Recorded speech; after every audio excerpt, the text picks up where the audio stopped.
दुनिया के सबसे अमीर लोगों में से एक, जैसे Elon Musk, Mark Zuckerberg, Bill Gates, Mukesh Ambani, हम सब भी उनके जैसा बनना चाहते हैं। लेकिन क्या आपने सोचा है कि इन लोगों ने अपना समय कभी वेस्ट किया होगा? एक एक मिनट 30 सेकंड्स की रील्स, वो शॉर्ट वीडियोस और फालतू की दुनिया भर की 5-5 मिनट की भी वीडियोस, इससे क्या होता है, ब्रेन आपका डिस्ट्रैक्ट होने की स्थिति में जाता है। रील्स देखना, शॉर्ट्स देखना ज्यादा मजेदार है, उसमें घंटों घंटों घंटों बीत जाते हैं, पर वो कहीं नहीं ले जाते बेटा, वो तुम्हें वहीं का वहीं रखेंगे और नीचे गिरा देंगे। सोशल मीडिया एक कमाल की चीज है, क्योंकि आज का यूथ अपने पेरेंट्स के कंट्रोल से ज्यादा रील्स के कंट्रोल में आ चुका है, जिसकी उसे खबर भी नहीं है। और हद तो तब हो गई जब बच्चों को रोकने वाले पेरेंट्स खुद सोशल मीडिया के जाल में फंस चुके हैं। बहुत ही शौकीन है कि एक यूजर अपने जीवन के 15 साल सिर्फ मोबाइल फोन में बर्बाद कर देता है। IIM अहमदाबाद की रिपोर्ट के अनुसार एक average Indian 194 minute social media पर बर्बाद कर रहा है।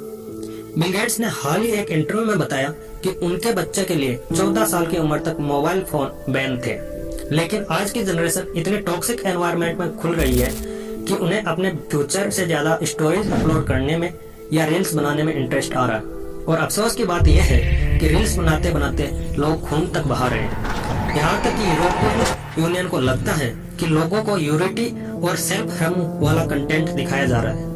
Mr. Zuckerberg, you have blood on your hands. You have a product that's killing people.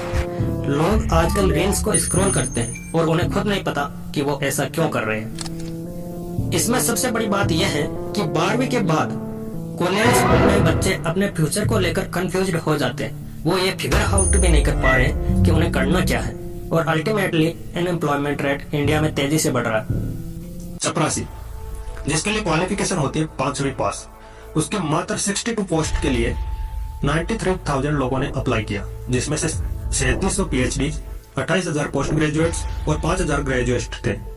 IT जैसी टॉप्स में भी पढ़कर लोग मुश्किल से 50 से 60,000 तनख्वाह ले पा रहे। एक MBBS डॉक्टर 10 साल की पढ़ाई के बाद भी सिर्फ 40 से 50,000 में काम कर रहा है। इंडिया का युग छोटी छोटी नौकरियों के लिए तरस रहा है, जबकि दूसरी तरफ एक चाय वाला बिल गेट्स के साथ कोलैब कर करोड़ों कमा रहा है।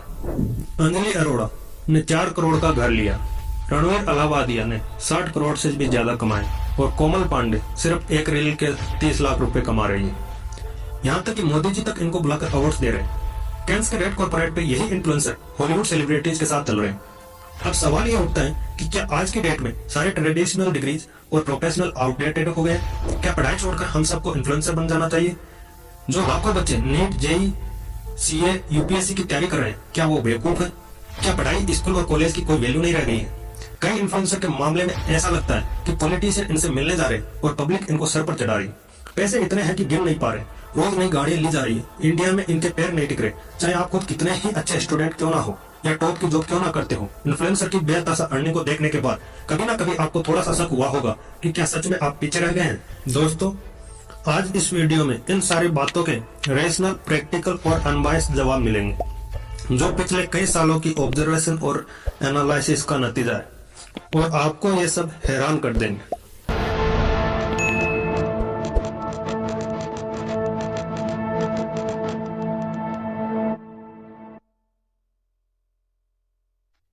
एक मूंगफली बेचने वाले ने अपने ग्राहकों को बुलाने के लिए क्रिएटिव तरीका ढूंढा और आवाज लगाने की जगह गाना गाने लग गया। गाना था तो मजेदार, लोग उसकी ओर अट्रैक्ट होकर आने लगे। मूंगफली की सेल बढ़ गई, बेचने वाला खुश हो गया। किसी ने इसको रिकॉर्ड करके इंटरनेट पर डाल दिया और वह वायरल हो गया। बहुतों ने इस गाने की वायरलिटी का फायदा उठाने के लिए इस पर डांस करना शुरू कर दिया। लॉकडाउन के समय बिना काम के बैठे लोगों को एक डांस बहुत पसंद आया, और यहीं से एक मैडम की जर्नी शुरू हुई। एक रियलिटी शो, कई गाने और कुछ कंट्रोवर्सीज के बाद वह यहाँ तक पहुंची, जो शी स्टिल गोइंग स्ट्रॉन्ग। हर वो इन्फ्लुएंसर जो आज पैसा कमा रहा है, चाहे वह लोगों को अपने यूनिक तरीके से चाय पिला कर या अपने वियर्ड तरीके से ब्रेन और अटेंशन को हैक करके, वो लोग ये पॉपुलैरिटी डिजर्व भी करते हैं। अब यदि आप सोच रहे हैं कि क्या आज इन्फ्लुएंसर की दुनिया में ट्रेडिशनल डिग्रीज और प्रोफेशन आउटडेटेड हो गए और क्या हमें पढ़ाई छोड़कर इन्फ्लुएंसर बन जाना चाहिए, तो इसका जवाब हमें साइंस, साइकोलॉजी और इकोनॉमिक्स के डीप डिस्कस करके ही मिलेगा। भारत जो एक बहुत ही विशाल देश है, भारत में सोशल मीडिया की पॉपुलैरिटी तेजी से बढ़ रही है। 2023 में भारत में 69 करोड़ लोग इंटरनेट यूज कर रहे थे, जिसमें से 46 करोड़ लोग सोशल मीडिया पर थे। स्टेट्स की रिपोर्ट के अनुसार भारत में 90 करोड़ इंटरनेट यूजर हैं और ये प्रेडिक्ट किया है कि 2025 में हर 4 में से 3 इंटरनेट यूजर शॉर्ट्स वीडियो देखेंगे, जिससे उनका समय 55 से 60 मिनट रोज का वेस्ट होगा। सोशल मीडिया का खेल शुरू होता है डोपामाइन हार्मोन से। जब हम अपना काम कर रहे होते हैं, अचानक से फोन में इंस्टा स्टोरी अपडेट या व्हाट्सएप मैसेज का नोटिफिकेशन आता है। डोपामाइन वह हार्मोन जो हमें हैप्पीनेस का फील करवाता है। जितने ज्यादा लाइक्स उतने ही ज्यादा डोपामाइन और उतने ज्यादा किक। सोशल मीडिया इंडस्ट्री हमारे डोपामाइन को हैक करने में लगी हुई है। I look at social media as initially being very dopaminergic, driving reward, surprise, and excitement, but very quickly transitioning to something more like OCD. When we engage with social media, it releases a lot of dopamine in the brain's reward pathway, lights up the same part of the brain as drugs and alcohol. It's incredibly accessible. We have 24/7 access to this particular drug. जब Insta story update या WhatsApp message आता है तो notification बजता है और वहीं से डोपामाइन हमारे माइंड को किक करता है और हम जल्दी से उसको चेक करते हैं। हम लोग अपने पढ़ाई के लिए अपना नेटिव प्लेस छोड़ते हैं, कॉलेज में दोस्त बनाते हैं, लेकिन जॉब की वजह से उन्हें भी छोड़ देते हैं। और आज अब हमारा सोशल सर्कल इतना न्यूक्लियर और फेक हो गया है कि हमें अपनी वैलिडेशन इंटरनेट पर अजनबियों से मिलती है। खैर, इसकी शुरुआत तो डोपामाइन ने कर दी, लेकिन डोपामाइन के साथ स्टैंड करती है मनी। जी हाँ, मनी का भी इसमें बहुत ही इंपॉर्टेंस है। एक मिडिल क्लास लड़का जो अपने फैमिली से पैसे मांगकर कोचिंग करता है, दिन रात मेहनत करता है, ना खाने का ठिकाना ना पानी का ठिकाना, मेंटल टॉर्चर हो रहा वो अलग से, और बहुत ही मुश्किल से एक अच्छी रैंक लाता है। वहीं उसकी तुलना में इन्फ्लुएंसर बहुत कम समय में बहुत ज्यादा पैसा कमा रहे। कल को यह बंदा किसी जॉब में लग भी गया तो बहुत ही ज्यादा कुछ नहीं कमा पाएगा। खुद का एक छोटा सा घर लेने के लिए उसको 15 से 20 साल लग जाएंगे, लेकिन उसको मोदी जी बुला के अवार्ड नहीं देने वाले, भले वह दिन रात ईमानदारी से 10 साल तक मेहनत करता रहे। आखिर ऐसा क्यों? कोई भी इन्फ्लुएंसर चैरिटी, यूथ एम्पावरमेंट या इंडिया के सोशल स्टेट को सुधारने के लिए काम नहीं करते। वे बस पैसा कमा रहे और यह पैसा आखिर में हमारी जॉब से जा रहा है। पर देती है इनको कुछ कंपनियां। ये कंपनियां आज के यूथ को टारगेट करती है और यूथ इनके जाल में आकर जमकर खर्च करता है। तभी तो आज का यूथ आईफोन जैसे मोबाइल फोन EMI पर ले रहे हैं, चाहे वो हो लाखों के, 80-80 हजार के जूते खरीद रहा है, चाहे वो कमाए कुछ भी नहीं। लेकिन पिछले कुछ सालों में इन कंपनीज के पास एक यूनिक प्रॉब्लम क्रिएट हो गई, वो है पेनिट्रेशन की। आज का यूथ टीवी नहीं देखता, यूट्यूब और इंस्टा से एंटरटेन होता है, न्यूज़पेपर नहीं पढ़ता, सोशल मीडिया प्लेटफॉर्म पर ही जा रहा है। और इन कंपनीज को इन्फ्लुएंसर के रूप में एक ऐसा मीडियम मिल रहा है जिसकी उनके टारगेट पॉपुलेशन पर गहरी पेनिट्रेशन है। और सबसे बड़ी बात यह है, टारगेट कस्टमर बेस उन इन्फ्लुएंसर पर बहुत ज्यादा ट्रस्ट करता है। यह ट्रस्ट एक बहुत ही वैल्यूएबल कमोडिटी है। इसे कमाने में बहुत समय और मेहनत लगती है और इस बात को बखूबी जानते हैं ये इन्फ्लुएंसर्स, जो अपना ट्रस्ट ट्रांसफर करने के बदले में लाखों करोड़ों रुपए चार्ज करते हैं। पर आपने अभी एक वर्ड नोटिस किया होगा, मीडियम। जी हाँ, इन रूथलेस कंपनीज के लिए इन्फ्लुएंसर एक मीडियम से ज्यादा कुछ नहीं है। जब कोई इन्फ्लुएंसर पब्लिक का ट्रस्ट खो देता है तो कंपनियां अपना पैसा तुरंत निकाल लेगी। एस्पिरेशन बेचने वाले इन्फ्लुएंसर अपनी साधारण जिंदगी को एक्सट्रीमली सक्सेसफुल और हैप्पी दिखाते हैं। इनके सच का खुलासा होते ही इनके रिच और अर्निंग दोनों गायब हो जाती है। इन्फ्लुएंसर की अर्निंग का ग्राफ कुछ महीनों से लेकर कुछ सालों तक चलता है, लेकिन डाउनफॉल होना इनका तय है, जबकि ट्रेडिशनल प्रोफेशनल का ग्राफ समय के साथ बढ़ता रहता है। हम गिने चुने इन्फ्लुएंसर की कमाई को देखते हैं और उन लाखों लोगों को भूल जाते हैं जिनकी कमाई एक मेहनती मजदूर से भी कम है। अब बात आती है क्लासिक एग्जांपल ऑफ सिलेक्शन बायस। अगर ट्रेडिशनल जॉब के टॉप 1 की बात की जाए तो इन्फ्लुएंसर इंडस्ट्री भी शर्मा जाएगी। डॉक्टर नरेश रियान, जो इंडिया के टॉप कार्डियोलॉजिस्ट है, 14 करोड़ एनएम पर सैलरी लेते हैं। इन्फ्लुएंसर इंडस्ट्री की एक और बड़ी प्रॉब्लम है बटरफ्लाई इफेक्ट। सबसे पहली कहानी याद करिए, अगर वो सॉन्ग वायरल नहीं होता तो शायद अंजलि अरोड़ा भी वायरल नहीं हो पाती। अगर 75 हार्ड नहीं होता तो शायद अंकित भानुप्रिया को हम नहीं जान पाते। और इसी को कहते हैं बटरफ्लाई इफेक्ट। यानी कि पास्ट की कोई चीज बदल जाए तो पूरा फ्यूचर बदल जाता है। कहने का मतलब आपके पास वायरल इन्फ्लुएंसर बनने के लिए कोई रोड मैप नहीं होता, किसी के पास नहीं होता। कोई छोटी भी चीज चल जाए तो आप रातों रात मिलियन फॉलोअर गेन कर सकते हैं, और अगर नहीं चली तो सालों तक मेहनत करने से भी कुछ नहीं होगा। कई लोग हैं जो मोस्टली फेमस हुए पर अपनी सक्सेस को रिपीट नहीं कर पाए। पैसे से हटकर बात करें तो इन्फ्लुएंसर इंडस्ट्री का एक और डार्क ट्रूथ है, एक्सटर्नल वैलिडेशन। बिगेस्ट प्रॉब्लम यह है कि एक्सटर्नल वैलिडेशन तो है, इन्फ्लुएंसर अपने बारे में क्या सोचते हैं वह उनके लिए मायने नहीं रखता। दूसरे लोग उन्हें अच्छा मानते हैं कि नहीं, लाइक करते हैं कि नहीं, सिर्फ उनके लिए वही मायने रखता है। एब्सोल्यूट आपकी लाइफ आपकी खुद की है। जिस दिन इनके व्यूज घटते हैं सबसे पहले खत्म होता है इनका डोपामाइन, लेकिन तब तक उन्हें डोपामाइन की लत लग चुकी होती है और इसका विड्रॉल वो कोप नहीं कर पाते। गाइज ट्रस्ट मी, यह वो तलवार की धार पर चलने वाली सिचुएशन है इन्फ्लुएंसर की, जो आज के Indian normal middle class youth नहीं सह सकता। क्योंकि आपके पास आज अनलिमिटेड रिस्पॉन्सिबिलिटीज तो है, लेकिन लिमिटेड सोर्सेज है, लिमिटेड टाइम है कैरियर को सेट करने के लिए। आप अभी से हाई रिस्क गैम्बल में लगना अफोर्ड नहीं कर सकते, क्योंकि आप उन रिच ब्रांड में नहीं आते कि अगर आपका इन्फ्लुएंसर कैरियर नहीं चला तो अपने बाप के पैसे के दम पर डिग्री और जॉब से सालों आपकी जिंदगी चलती रहे, क्योंकि आपको आपके घर की रोटी खुद को कमानी होगी।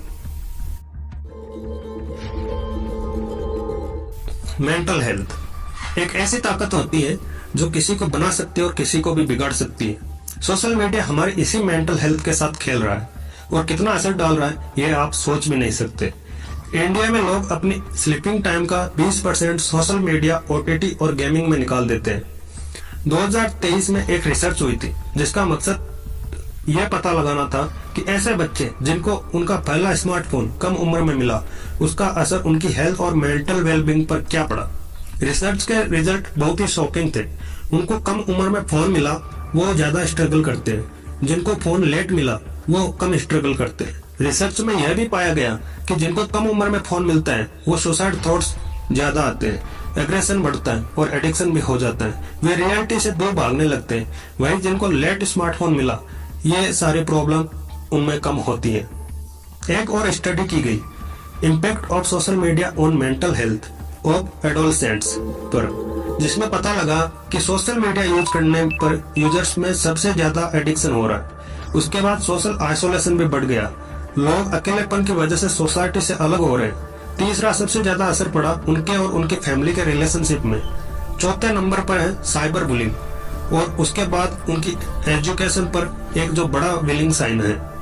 सोशल मीडिया ने अब लोगों की पेरेंटिंग पर बड़ी सवाल उठा दिए, क्योंकि 70% पेरेंट्स को लगता है कि आज की पेरेंटिंग पिछले 20 साल के कंपैरिजन में कई ज्यादा डिफिकल्ट है। इंस्टाग्राम ने हमारी जो लाइफ है एकदम से नेगेटिवली इन्फ्लुएंस कर दी है। वो मेरे को ऐसा लगता है मेरे बॉडी की पूरी मेंटल एनर्जी खींच लेता है कभी कभार सोशल मीडिया। सर मैं तो सिर्फ शाम को 5 मिनट सोशल मीडिया चलाऊंगा, ये मैंने अपने लिए रूल बनाया है। मैंने कहा बस ये बात जो बोल रहा होता है तभी मन में हंसी आ जाती है। मैंने कहा अपने आप को रूल नहीं बनाया बेटा, अपने आप को बेवकूफ बनाया। मैं दुनिया में इंस्टाग्राम का चस्का चढ़ा हुआ है, जिसमें 235 करोड़ लोग रील्स को हर महीने देखते हैं। रील्स की इतनी पॉपुलैरिटी के बावजूद इंस्टाग्राम इंडियन यूजर्स के पीछे पड़ा हुआ है, क्योंकि वह जानता है कि इंडिया उसकी सबसे बड़ी गोल्डन गूज है, उसकी सबसे बड़ी मार्केट है। With 36 crore users, shorts video देखने वालों में 2019 में सिर्फ 15 करोड़ लोग थे, लेकिन प्रेडिक्शन है कि 2025 तक यह फिगर 60 करोड़ को पार कर जाएगा। आजकल तो वेब सीरीज का जमाना है। अगर हम किसी सीरीज का पहला एपिसोड देख लें तो हम उसे जल्दी जल्दी देखते हैं, जब तक आखिरी एपिसोड में क्या हुआ यह पता न चल जाए। यह एक तरह का रैबिट होल इफेक्ट है, और इसी तरह से हम फोन को कुछ मिनट के लिए उठाते हैं, लेकिन स्क्रॉलिंग करते करते कब घंटे निकल जाए ये हमें पता नहीं चलता। इस साल यूरोपियन यूनियन ने फेसबुक, इंस्टाग्राम डिजिटल रेगुलेशन न मानने और बच्चों की सुरक्षा में कमी के लिए जांच शुरू की। यूरोपियन यूनियन को लगता है कि इस रैबिट होल इफेक्ट की वजह से बच्चों में एडिक्टिव बिहेवियर आ रहा है, जिसने लोगों से खून तक करवा दिए। इसी साल रानी कुहारी नाम की औरत, जिसके इंस्टाग्राम पर 2 मिलियन फॉलोअर्स हैं, उसने अपने पति का खून कर दिया, क्योंकि वह उसे वायरल सॉन्ग पर रील बनाने से रोकता था। इंजीनियर अजार स्किन, जिन्होंने 2006 में इन्फिनाइट स्क्रॉलिंग पैटर्न बनाया था, ताकि एक यूजर को ऑनलाइन आर्टिकल या पेज पढ़ने के लिए बार बार क्लिक न करना पड़े। अब उनके मुताबिक इन्फिनाइट स्क्रॉलिंग जो हम रोज ऑनलाइन करते हैं, उससे 2 लाख ह्यूमन की पूरी तरह लाइफ बर्बाद हो रही है। उन्होंने 2019 में ट्वीट किया था कि इन्फिनिट स्क्रॉल से यह सीखा कि हमारे काम को आसान करने का मतलब जरूरी नहीं है कि वह हर यूजर को पूरी तरह ह्यूमैनिटी के लिए बेस्ट हो। हार्वर्ड बिजनेस रिव्यू में वुली और श्रिक की reference studies the psychology of your scrolling addiction में उन्होंने बच्चों पर स्टडी की, जिसमें कुछ बच्चों को 5 म्यूजिक वीडियोस लगातार दिखाए गए और कुछ बच्चों को सिर्फ 1 वीडियो दिखाया गया। रिजल्ट में यह पाया गया कि 5 म्यूजिक वीडियो लगातार देखने वाले बच्चे 1 वीडियो देखने वाले बच्चों के कंपैरिजन में 10% ज्यादा चांस था कि वो एक और वीडियो देखना चाहेंगे। एआई के जमाने में सोशल मीडिया साइट्स के एल्गोरिदम इतने सॉलिड हो चुके हैं कि वो हमें कंटेंट सजेस्ट करते हैं जो हम बार बार देखते हैं, जिससे एल्गोरिदम समझ जाता है कि हमें क्या अच्छा लगता है और इसीलिए हमें उसी से रिलेटेड कंटेंट दोबारा शो करते हैं। अब हमें यह समझ आ गया कि सोशल मीडिया हमें अपनी तरफ खींच रहा है, लेकिन यह जानना जरूरी है कि क्यों सोशल मीडिया हमारे ब्रेन की पावर को सोख रहा है, जिससे हम हर वक्त थके थके रहते हैं। जॉब बर्नआउट, एक टर्म होता है जॉब बर्नआउट। जब हम काम करते हैं समय छोटी छोटी बात पर हमें गुस्सा आता है या काम में मन नहीं लगना, सिर में दर्द होना, काम का प्रेशर इतना लेना कि खुद को टाइम न देना, डिप्रेशन में चले जाना, स्ट्रेस लेना या हेल्थ खराब हो जाना, ये सब साइन है जॉब बर्नआउट के। 2020 में the impact of social media use on job burnout नाम का एक रिसर्च पेपर आया, जिसमें 530 लोगों पर ऑनलाइन सर्वे किया गया, जिसमें पता चला कि जो लोग सोशल मीडिया एप्लीकेशन ज्यादा यूज कर रहे हैं उनमें जॉब बर्नआउट उतना ही ज्यादा हो रहा है। कुछ टाइम पहले एक चैनल कि यूजर ने रेडिट पर पूछा और Instagram user fake and useless, जिसमें उसने बताया कि वो यूजर दुखी हो जाता है जब वह इंस्टा पर स्टोरी देखता है कि यूएसए और यूके के लोग बहुत एंजॉय कर रहे हैं और इसी वजह से वो डिप्रेशन में जा रहा है। फिर एक यूजर रिप्लाई करता है कि अभी एक रिसर्च हुई थी impact of social media addiction पर, जिसमें आईटी कंपनी के एम्प्लॉयज का सैंपल लिया गया। रिसर्च में 2 तरीके की स्टडी की गई। पहली स्टडी थी कि सोशल मीडिया का असर उन एम्प्लॉयज की हेल्थ और लाइफ पर क्या पड़ रहा है, जिसमें पता चला कि पहला, एक एम्प्लॉय को सही से नींद नहीं आती। दूसरा, एक एम्प्लॉय के बैक में दर्द होता है और आंखों में जलन होती है। तीसरा, एक एम्प्लॉय को दूसरों से जेलसी फील होने लगती है। और चौथा, सोशल मीडिया का असर उनके रिलेशनशिप पर भी पड़ रहा है। 5वां, उम्मीद करता है कि फोटो पोस्ट करने के बाद सामने वाला उसकी फोटो को लाइक और कमेंट करे। दूसरी रिसर्च यह थी कि सोशल मीडिया का असर एम्प्लॉय के काम करने पर भी पड़ रहा है, जिसमें पता चला कि पहला, वो गिवन डेडलाइन के अंदर अपना काम खत्म नहीं कर पाता। दूसरा, उसके काम करने की क्वालिटी कम हो रही है। और तीसरा, उसे काम करते वक्त डिस्ट्रैक्शन बहुत ज्यादा हो रहे हैं। साइबर सिक्योरिटी कंपनी एमसीपी ने एक रिसर्च की इंडियन बिहेवियर पर और पता चला कि 40% इंडियंस मानते हैं कि उनके सोशल मीडिया प्रोफाइल कंटेंट की वजह से उन्हें लगता है कि वे अपनी जॉब खो सकते हैं। अब हमने जितना भी सीखा उससे यह तो पता चल गया होगा कि सोशल मीडिया आपके 10 से 15 साल बर्बाद कर सकता है, लेकिन यह भी आपके पूरे फ्रेंड सर्कल में आपको बिल्कुल अलग भी बना रहा है। लेकिन आपके 10 से 15 साल तभी बचेंगे जब हमें इस नकली अवतार वाली दुनिया से बचने का तरीका ढूंढ पाते हैं। किसी भी युग में एक शस्त्र से ज्यादा शस्त्र को चलाने वाला ज्यादा अहम होता है। वैसे ही सोशल मीडिया के चुंगल से बचने के लिए फोन से भागने की बजाय खुद को कंट्रोल करना बहुत ही जरूरी है। इसके लिए हम कुछ बाउंड्री सेट कर सकते हैं, जिसमें एक टाइम टेबल बनाना है कि कैसे, कितने बजे और कितनी देर हमें सोशल मीडिया को देना है। दूसरा, एक बहुत ही इफेक्टिव तरीका है कि आप एक ऐप डाउनलोड करें जो स्क्रीन टाइम को कंट्रोल करे, जैसे Forest, Regain, Launcher, I Am Sober, Loop Habit Tracker, 21 Days Challenge, इटिका या स्क्रीन टाइम स्टे फ्री। इन दोनों मेथड्स के अलावा आप एक और चीज कर सकते हैं, कनेक्ट विद IRL, यानी कि इन रियल लाइफ फ्रेंडशिप। मतलब दोस्तों से फोन पर बातें करो, वीडियो कॉल करो और उन लोगों को फॉलो करो जो आपकी लाइफ में चेंज ला सकते हैं। या फिर filtering people only for entertainment purpose भी कर सकते हो। चौथा काम आप ये कर सकते हो, आप फोकस ऑन द फैक्ट्स कर सकते हो। आपको समझना होगा कि सोशल मीडिया का टारगेट कंज्यूमर आप हो, तो आपको गर्व करने की जरूरत नहीं है कि आपका सोशल मीडिया पर अकाउंट है, आपके इतने फॉलोअर्स हैं। इसके बजाय नई चीजों को एक्सप्लोर करो और नए फ्रेंड्स बनाओ। तो इसके अलावा एक बहुत ही यूजफुल सलाह है कि आप सोशल मीडिया का नोटिफिकेशन ऑफ कर सकते हैं, क्योंकि नोटिफिकेशन की वजह से आपका काम से फोकस हट जाता है। इसीलिए इसको साइलेंट करो, मतलब जितना जल्दी हो सके। फिर एक stand low, offline self care is the better than online self care. मतलब अगर आप कोई फनी रील देख रहे हो तो उसमें आप खुशी ढूंढते हो, लेकिन वही खुशी आप बाहर भी ढूंढो, यानी अपने आसपास ढूंढो। सुबह जल्दी उठकर साफ हवा, बर्ड्स की आवाज को फील करो और सबसे इम्पोर्टेंट, डाउनवर्ड कंपैरिजन को अवॉइड करो। मतलब अगर आपके दोस्त के पास कोई चीज है और वो आपके पास नहीं है तो उसके लिए आप अपने आप को कोसो मत, ना ही उसके लिए अपने आप को दुखी करो कि ये चीज मेरे पास क्यों नहीं है। अपनी पर्सनल और मेंटल ग्रोथ के लिए अब इतना रियलिटी चेक देने के बाद मुझे लगता है कि आपको समझ में आ गया होगा कि हमें प्रायोरिटी को सेट करना कितना जरूरी है। सोशल मीडिया बुरा नहीं है, लेकिन हम इतने ज्यादा वेस्टर्न कल्चर के इन्फ्लुएंस्ड हैं कि हम भूल चुके हैं कि हम असल में क्या है और हमारे जीवन का अस्तित्व क्या है। यूथ को सिर्फ आज की चिंता है, लेकिन अपने आने वाले कल की नहीं। हाँ, सोशल मीडिया ने बहुत सारे कंटेंट क्रिएटर बनाए हैं, लेकिन क्या आपने सभी उन क्रिएटर्स की स्टोरी सुनी जो 2-3 साल से कंटेंट बना रहे हैं, लेकिन उनकी स्टोरी कभी भी किसी तक पहुंची ही नहीं। लाइफ में कुछ भी आसान नहीं है दोस्तों, लेकिन एक सही प्लानिंग और उससे सही इम्प्लीमेंट करके आप अपनी लाइफ को इजी और एंजॉयबल बना सकते हैं। मैं नहीं चाहता कि आने वाला यूथ कहने को तो आत्मनिर्भर हो, लेकिन असल में एक गरीब जिंदगी जिए। मैं चाहता हूं कि आने वाला युवा अपनी गरीबी को दूर करके खुशहाल जिंदगी बिताए। आई सिंसियरली होप कि आपको वीडियो काफी पसंद आया होगा। इस वीडियो में काफी मेहनत लगी और ये मेरा पहला वीडियो भी है। अगर आपको मेरी बातों में जरा भी कनेक्शन फील हुआ हो तो प्लीज कमेंट्स में बताना, और कोई सजेशन हो तो वो भी लिख के लाना। I will reply to each and every one of you. और चैनल को सब्सक्राइब जरूर कर लेना।